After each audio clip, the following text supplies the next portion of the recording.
My stepsister forwarded me 70 pictures of them in bed and said, "I'll be his future wife." So I made sure those images turned her into a public sensation. Can you imagine waking up to your phone buzzing in the dead of night, only to find 70 photos of your husband with your own stepsister? And what if those weren't just snapshots of betrayal, but the cold, hard evidence of a war you didn't even know you were fighting? What would you do? It was 2:21 a.m. I remember the exact minute because that's when my phone wouldn't stop buzzing on the nightstand. I wasn't expecting anything. My husband, Daniel, was out late for a business dinner, as usual. Nothing new there, sadly. But then the screen flashed with a name that instantly made my stomach clench. Sasha. My stepsister. That name used to just be an annoyance. A ghost of an entitled, spoiled 20-something who waltzed into my life when my dad remarried after my mother passed. Now that name tastes like acid. I squinted in the dim light and opened the message. The first text hit me like a physical blow, stark and chilling. "I'm Daniel's next wife."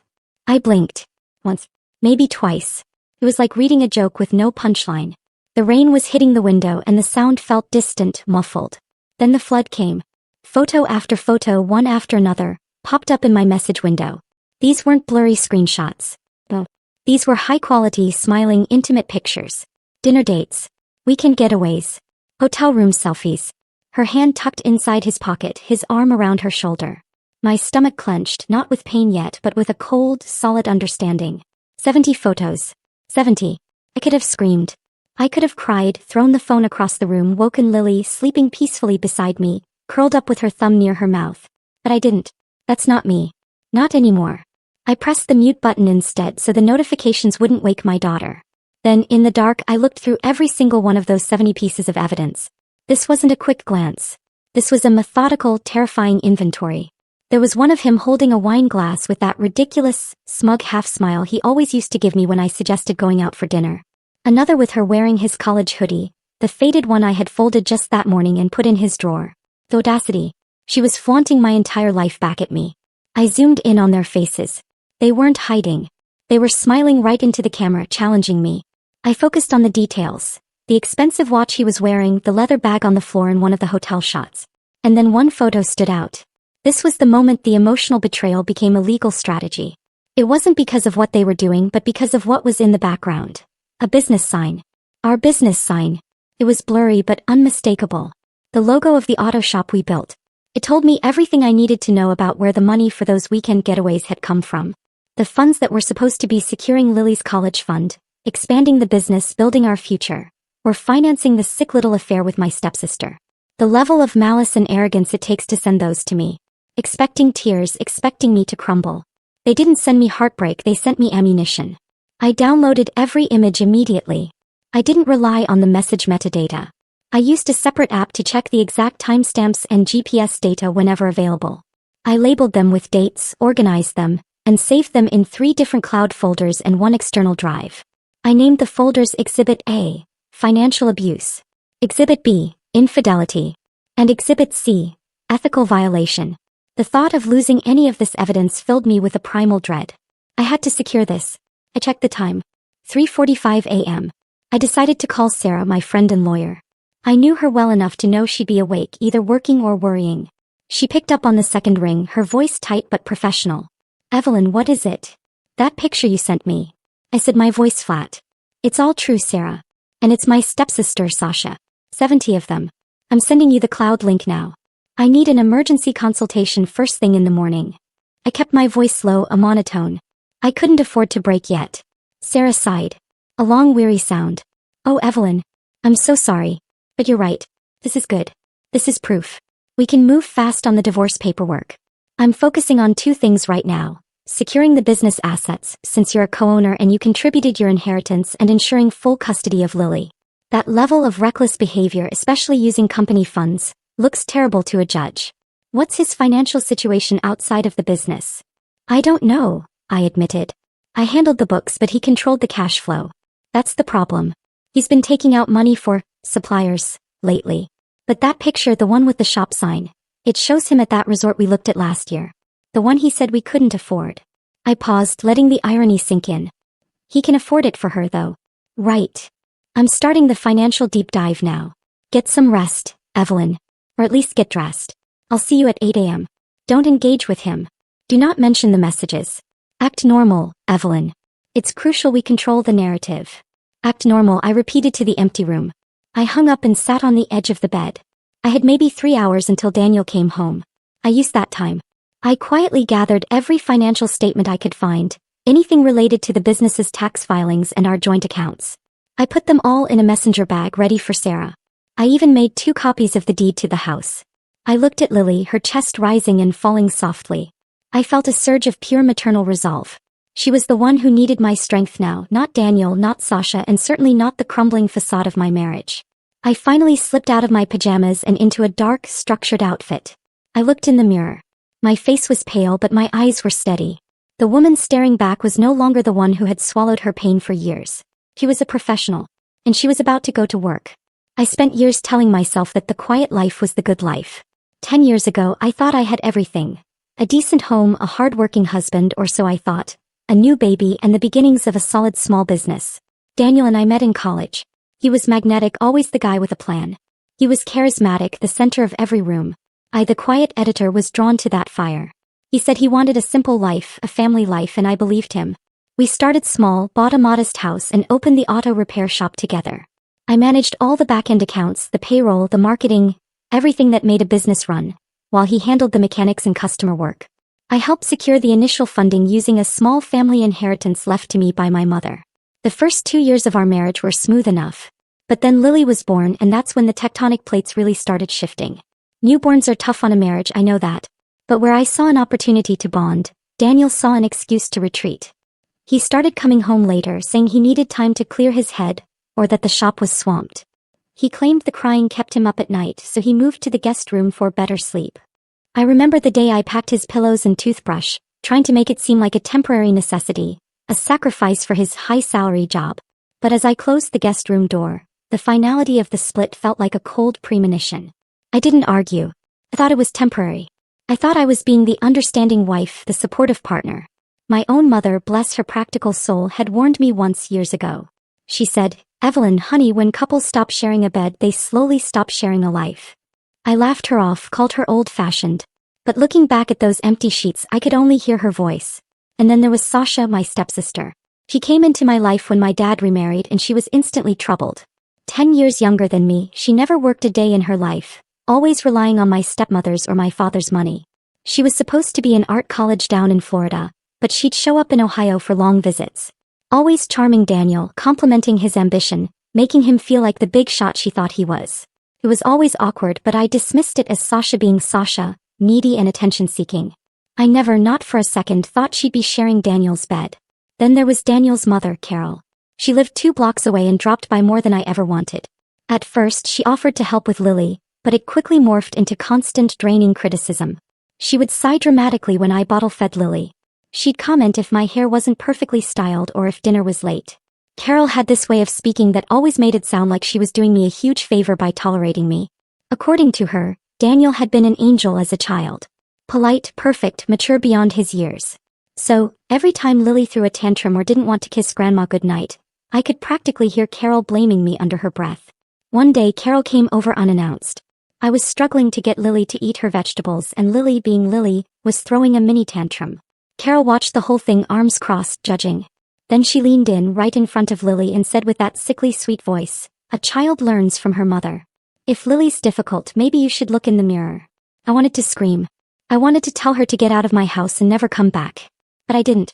I was tired, worn down from pretending, from waiting for Daniel to care again, from hoping I hadn't wasted the best years of my life. I kept hoping.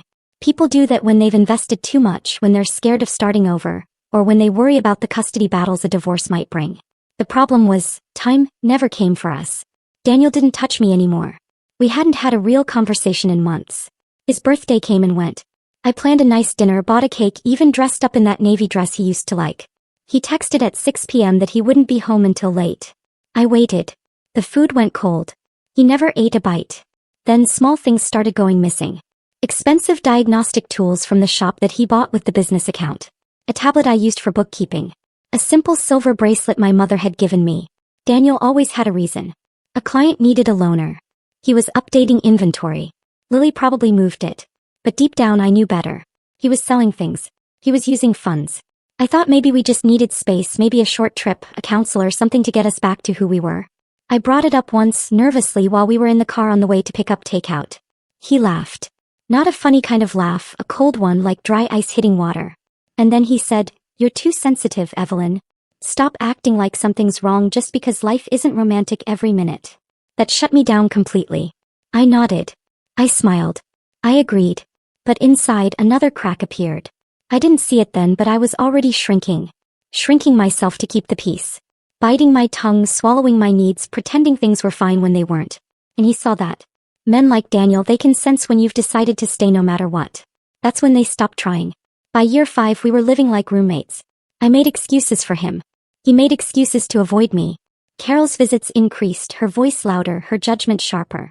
I was tired, worn down from waiting for him to care again, from hoping. And then came that night. The message. The photos. I wasn't crazy. I wasn't paranoid. I had been replaced. Not just replaced, but humiliated by my own stepsister. But what Daniel and Sasha didn't know was that they had just sent all their evidence straight to someone who was no longer willing to stay quiet. I looked at those 70 photos not as heartbreak but as hard, irrefutable evidence. Every lie he told, every moment he stole, now captured, filed, ready to use. For the first time in years I felt something different. Clarity. Not pain, not fear. Just the steady pulse of a woman who had finally stopped hoping and started preparing. It was a dark kind of freedom, a terrifying promotion to the head of my own survival. The night Daniel came home I was still awake. It was almost 5 a.m. I heard his keys rattle against the door. The sound he made dropping them into the ceramic bowl I made in a pottery class our first year of marriage. It used to be a symbol of our shared life. Now it just sounded hollow. Lily stood next to me. I gently patted her back and kissed her forehead, keeping my breathing even, pretending to be asleep. From the hallway his voice cut through the dark. "Evelyn." He sounded normal. Too normal, like nothing had happened, like he hadn't just spent the night with my stepsister. I didn't answer. I didn't want him to hear the shake in my voice, the steel I was forging in my gut. He moved down the hallway, reeking of cheap cologne and the unmistakable scent of whiskey. I heard the shuffle of his shoes, the thump of his jacket hitting the floor, then the sound of the shower running. Always the shower. Like he could rinse off whatever sins he had racked up that night. When he finished, he didn't come to our room. He hadn't slept in our bed in over 2 years. I let it go. That night I didn't follow him. I stayed where I was, holding Lily. I stared at the ceiling and counted the seconds between each drip from the bathroom faucet. Each one felt louder than the last. I didn't sleep a wink. By morning Lily's little fingers touched my face. She whispered, "Mommy, wake up." Her breath smelled like strawberries. I kissed her cheek and got up. We pattered into the kitchen together, just the two of us. That's when Carol appeared. She was already there, like a villain who knew the show was about to start. Her hair freshly dyed, teased high like she was going to a church banquet. Black curls shining like plastic. She didn't say good morning. She never did. "You're just getting up now?" she said, frowning at my pajamas. "The child's probably starving." "I've been up for hours already." Lily ducked behind my leg. I reached down and squeezed her hand. "I don't want Grandma," she mumbled in her soft little voice. Carol's lips thinned. "This child is so mean. No idea where she gets that temper from. Daniel was always an angel." I didn't respond. I walked past her and pulled out the eggs from the fridge.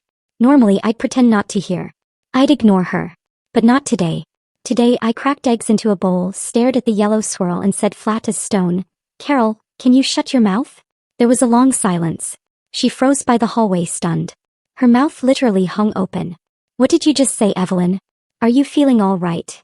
I slammed the knife down twice on the cutting board and turned around slowly. I said, "Shut your mouth. I am feeling perfectly clear, thank you." She blinked. Her bright red lipstick trembled for a second. She looked like a balloon someone had let go of mid-inflation. I made breakfast for Lily and me. Just us. 2 plates. No third. I meticulously buttered Lily's toast, focusing on the simple, practical act.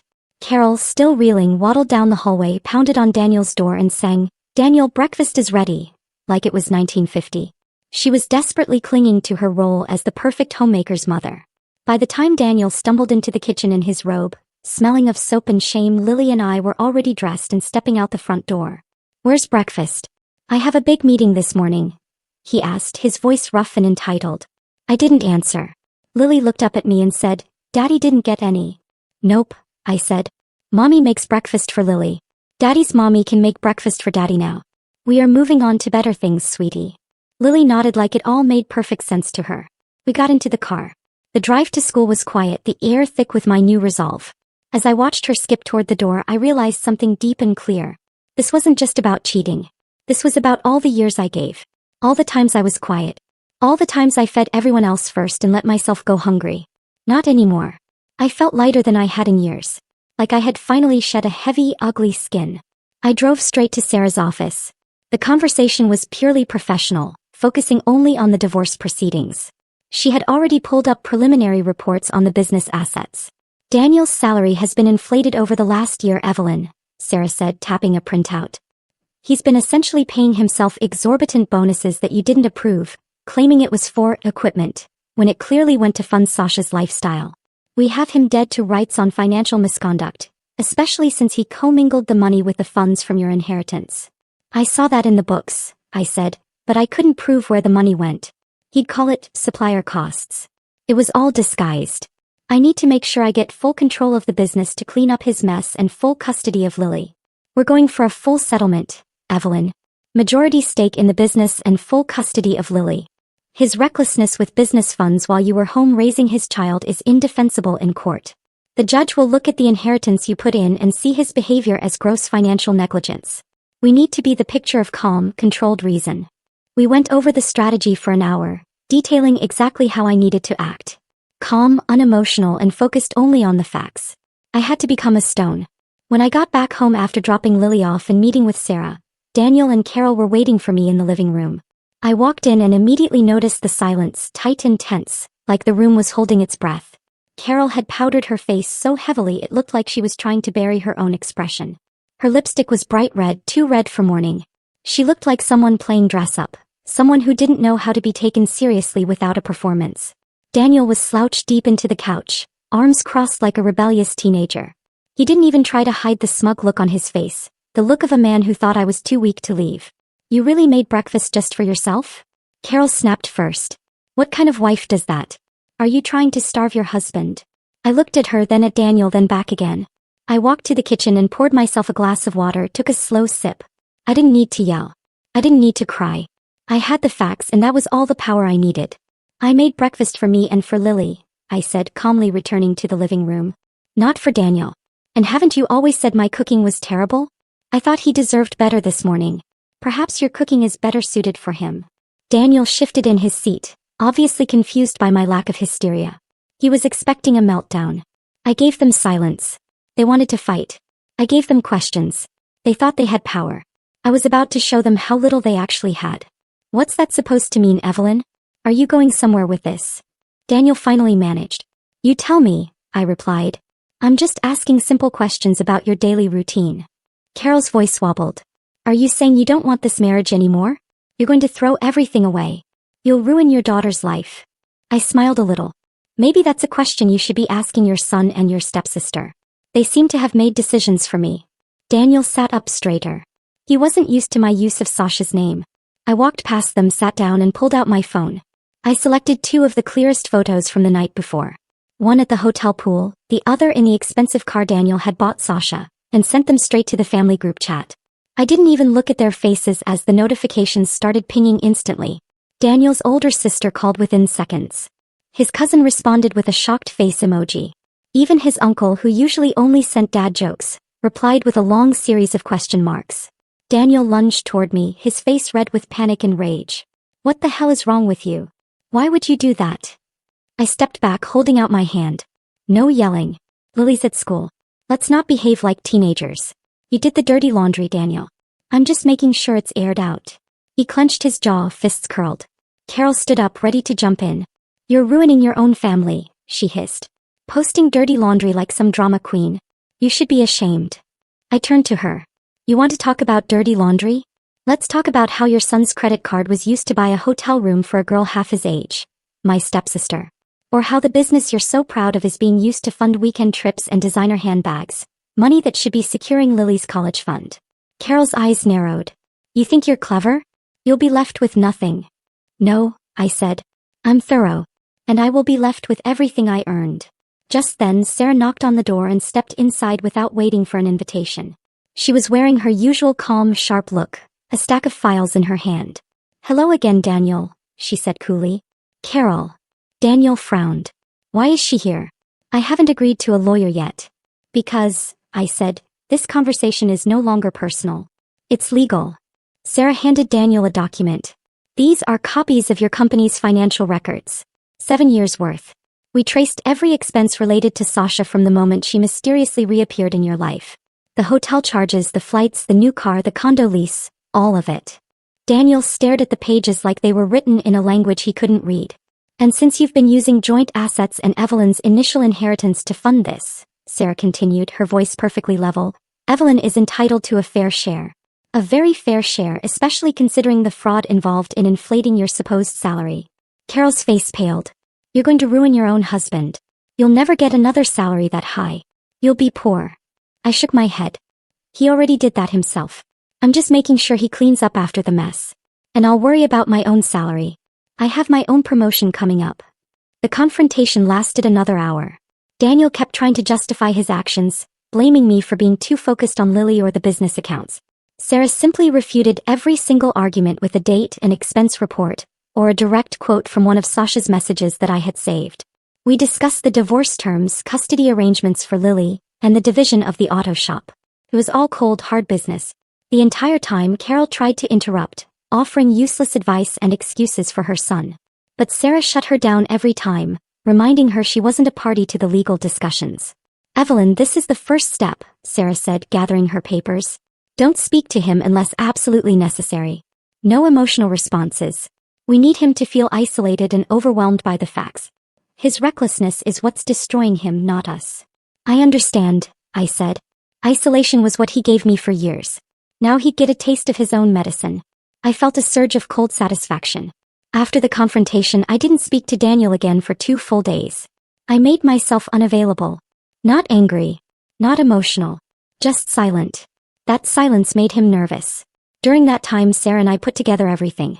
We went through financials, emails, and messages. But what caught Sarah's attention the most was a small detail in one of the 70 photos Sasha had sent me. In the corner, behind their little romantic breakfast setup on a patio, was a building with the distinct logo of Eastern Lakes University.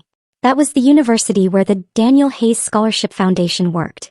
He had started the program a few years ago to help underprivileged students with promise.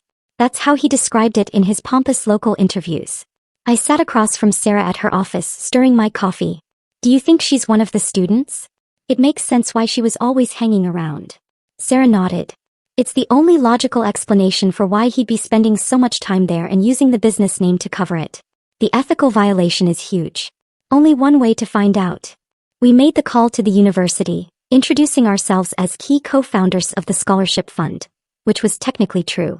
I did the writing for the promotional materials and the legal paperwork, ensuring all the tax filings were correct. Daniel just showed up to smile at events and hand out the big checks. The concept of the college fund was my idea, rooted in my own background. Within a day, we had an appointment to speak with Professor Thompson, the program head. The campus was just an hour away. A beautiful drive in early spring, the trees just starting to bloom. Driving past all those young students, I felt something pull at me. A version of myself I hadn't seen in years. Young, hopeful, still believing life was fair. Still believing in the value of education and hard work. I was the one who went to college on a partial scholarship. I knew what that kind of help meant. I remembered the long nights writing essays, the excitement of my first salary job, the sacrifice I made putting my inheritance into Daniel's business. To see Daniel potentially corrupting that, abusing the trust of the university, made my blood run cold. It wasn't just personal anymore. It was public corruption and an attack on everything I valued. Professor Thompson greeted us warmly, shaking my hand with both of his. We're honored you came, Mrs. Hayes, he said.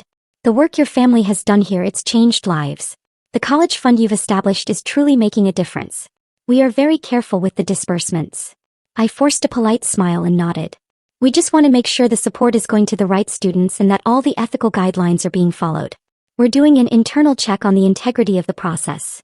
He brought out several folders and began showing us profiles. One stood out right away. Sasha Mi, literature major, top 5% of her class, represented the university in multiple academic competitions, volunteered at the campus library, part-time job off campus. She's truly special, Professor Thompson said, his voice full of pride. Has overcome so much. The kind of student you dream of helping. She's been a model recipient. Her application was sponsored personally by Daniel. I exchanged a look with Sarah. Is Sasha on campus today, Professor? He picked up his desk phone, dialed quickly, then frowned. She's taken a sick day. Said she's not feeling well. A bad flu. Very contagious. I let my voice drip with concern. Oh no, that's unfortunate. Do you know where she's staying? We always ensure our scholarship recipients have access to the best care. We need to make sure we're covered from a liability standpoint. You understand? Actually, he said, checking a note. She's been admitted to the university's partnered hospital for rest. She mentioned flu symptoms. I stood up immediately. Let's go visit her. Sarah and I have an hour before our next meeting. It's the least we can do. I'm her stepsister after all. The professor hesitated. Are you sure? It might be intrusive. It is the flu after all. I smiled a wide, convincing smile. We're family, Professor Thompson. I'm her stepsister. I'm sure she'll appreciate the gesture. We need to check on our college fund recipient personally. We drove in silence. Sarah looked at me a few times but didn't say much. I think she was letting me lead, sensing I needed to do this for myself. I wasn't doing this for spectacle. I just knew I needed to look her in the eyes, to see the face that had betrayed me twice over. Once as a stepsister and once as a rival. The hospital wing was quiet, filled with the scent of antiseptic. We walked down the corridor until we found room 333. Sarah stopped me just before the door. Evelyn, look closer. I looked. Beside the number was a small placard. It read, Maternity Ward. She's not here for the flu, Sarah whispered, her eyes wide. I nodded once, then knocked gently and opened the door. Sasha was in the bed, pale and tired looking. Her hair was in a messy bun. She didn't have makeup on. She looked nothing like the smiling girl in the 70 photos. She was just a young woman, scared and alone. She was barely 22. When she saw me, her betrayed stepsister, the woman she thought she'd crushed, her eyes widened, her lips parted, but no words came out. Professor Thompson stepped in behind us, looking confused. Sasha, he said kindly. This is Mrs. Evelyn Hayes. She helped establish the scholarship you've been receiving. Sasha sat up slowly. I didn't know. I didn't think. I sat down in the chair beside her bed. I had to look her in the eyes. I had to be the calm, terrifying force in the room. You look awful, Sasha, I said softly. Are you okay? You said you had the flu. She swallowed hard. I just have a cold. Nothing serious. I'll be back on campus soon. Sarah glanced around the room, then stepped out into the hallway and looked both ways, making sure she had an audience. She came back in and said just loud enough for others nearby to hear. Interesting choice to house a contagious flu patient in the maternity wing. That's a huge violation of health codes. A murmur began to rise from the hallway. Doors cracked open. Other patients started asking questions. Why is someone with the flu here? My newborn's immune system is weak. This is supposed to be the VIP wing. Nurses scrambled to contain the noise. One young nurse blurted out, trying to restore order. She's not sick. She's here for prenatal care. It's a complication with her blood pressure. The hallway went dead silent. Inside the room, Sasha's face turned the color of chalk. Sarah leaned over and said in a low voice, Now that the room's awake, shall we talk about your baby, Sasha? Sasha bit her lip so hard it looked like it might bleed. Professor Thompson looked between us, stunned. Sasha, is this true? Baby? And you lied about the flu? She nodded once, slowly, shame visible in the simple movement. I asked the final devastating question. Is it Daniel's? She said nothing. Just pulled the blanket up to her chin and looked away, refusing to meet my gaze. That was answer enough. Sarah looked at the professor, her voice sharp and legal. Given the nature of their relationship, there are serious ethical implications here. He's sponsoring a student he's sleeping with, a student who also happens to be his wife's stepsister. This is a massive conflict of interest. He blinked, the realization of the scandal hitting him all at once. You mean she's one of our students and he's her sponsor and the father? Yes, Sarah finished. Her mentor, her landlord, the supplier of her expenses, and the father of her child, all while using funds designated for the college fund to pay for her luxury lifestyle. This is a lawyer's nightmare. The betrayal, the scandal, the fallout. He turned toward the door and said firmly, I'm calling campus security and the board now. This is a violation of every ethical guideline we have. This calls the entire foundation's integrity into question. We will need a full audit. But I wasn't done yet. I stood up and turned to Sasha, who was shaking slightly under the blanket. I wanted her to understand the depth of her arrogance. You thought sending me those photos would break me, Sasha? I said quietly, leaning down. You thought I'd send a check and walk away. You thought you'd step into my life, take my husband, and get an easy inheritance. But you never understood who I really am. I'm the one who handles the accounts. I'm the one who founded the college fund. I don't break. I fight. I'm the one who paid for this room. And I'm the one who has all the evidence. I stood up straight, turning my back on her. The scene was over. The stage was set. I didn't go straight home after the hospital visit. I needed a moment to process the sheer audacity of it all. Daniel, his mother Carol, and now my stepsister Sasha, all wrapped up in this corrupt mess. I sat in my car in the hospital parking lot, hands on the steering wheel, staring at the building. Everything that had happened in the past 72 hours suddenly felt surreal, like I had been cast in someone else's life, and I was just now stepping back into my own skin. Then my phone buzzed. It was Sarah.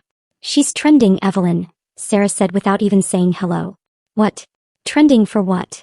I asked, heart hammering. Sarah sounded both amused and tired. One of the nurses posted a photo, said a university scholarship recipient was caught lying about being sick to hide a secret pregnancy. It's vague enough to be legal, but the internet's running with it. The local news websites are already picking up the scent of the ethical violation. I pulled up the post. Sure enough, there was a blurry shot of Sasha's hospital door with the maternity sign barely in frame.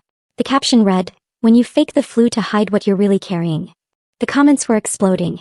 Most didn't know who it was about yet, but the drama was magnetic. That's when Sarah added, "We have a choice now, Evelyn. You want this to die down quietly, or do we guide the story? The divorce proceedings will be much cleaner if the public knows why we're taking the business. This is your chance for a public promotion of your new status." I didn't hesitate. We guide it. We need to make sure everyone knows the truth about the college fund abuse. So we did. Over the next 2 days, Sarah and I crafted a meticulous letter to the university board. We listed all the ethical violations Daniel had committed, sponsoring a student he was sleeping with, using company funds for personal indulgence, and violating the foundation's integrity. The letter pointed out that the supposed scholarship college fund was being used as a slush fund for his mistress, who was also my stepsister. We attached the redacted financial records and the initial photos as proof of commingling of funds. We sent copies to the press, not just the tabloids but the real, quiet papers that covered local business news and university ethics. They did the rest. Articles started popping up. Ohio businessman under investigation for scholarship misuse. Student caught in secret pregnancy scandal linked to mentor. And finally, photos leaked showing business leader in questionable relationship with 22-year-old stepsister. The photos, yes. I hadn't just let them rot in my inbox. I selected 10, only the 10 that showed absolutely no nudity, no inappropriate poses, just enough to imply everything without saying it. Photos of them holding hands, kissing over dinner, Daniel looking smug on a yacht.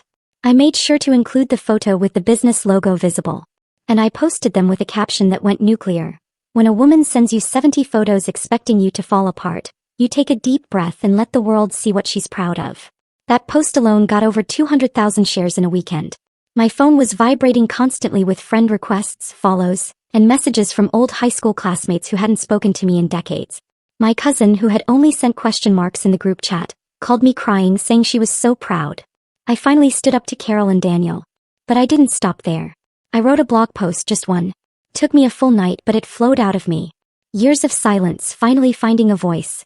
I told the story from my perspective, not as a betrayed wife, but as a woman who had spent 10 years building something, putting up the initial inheritance, managing the accounts, raising the child, only to discover her partner was never really building with her.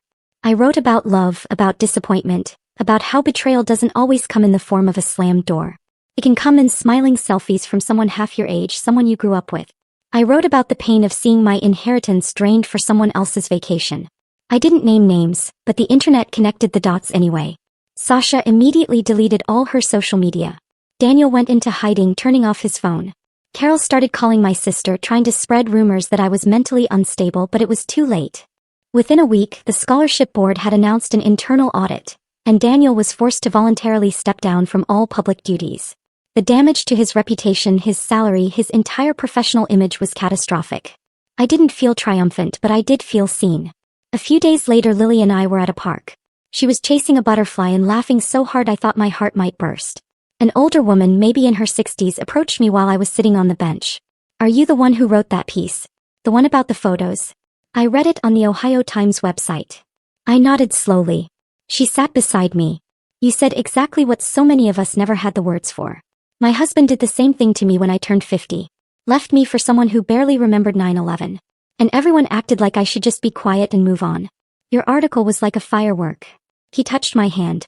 Thank you for not being quiet. You got yourself a huge promotion in life. That night when I checked the blog's inbox, it had over 1,000 messages. Most were from women. Some were angry, some were heartbroken, but all of them said the same thing in different ways. You made me feel less alone. That's when I knew this story wasn't about Sasha. It wasn't even about Daniel. It was about what happens when women refuse to sit quietly while someone tries to erase them. It was about choosing dignity when someone hands you humiliation. And it was about telling the truth, not to burn someone but to light your own way out of the dark. The promotion I got was not in my job. It was in my life. The day the divorce was finalized, I didn't wear black. I wore a deep navy dress, the kind that made my eyes look like they had secrets to keep. Not because I wanted to be petty or theatrical, but because blue to me has always meant rebirth. The ocean, the sky, things that keep moving no matter who tries to hold them back. Daniel showed up to court alone. No lawyer, no Carol. Just him in a wrinkled button-down, looking like he hadn't slept in days. I didn't feel sorry for him, but I didn't feel vengeful either. He had made his choices and now he had made mine. The judge reviewed everything calmly. Sarah had done an impeccable job presenting the financial negligence, the misuse of the college fund assets, and the ethical breaches with the university. We walked away with a full settlement of our shared assets, including a majority stake in the auto business I helped build with my inheritance. We secured full custody of Lily with supervised visitation rights for Daniel, citing his unstable and reckless behavior. More than enough to set Lily and me up for the life we deserved. More than enough to never look back. Outside the courthouse, Daniel tried to speak to me. Evelyn, he said, his voice raw. I didn't think it would end up like this. This is unfair. My salary is gone. I nodded. That's the problem, Daniel. You never thought. You only acted. The unfairness started with the 70 photos. He reached out as if to touch my arm, then stopped. I didn't think you'd actually walk away. I thought we could still work it out. For Lily. Carol said you'd never be able to handle the house and the business. That made me pause.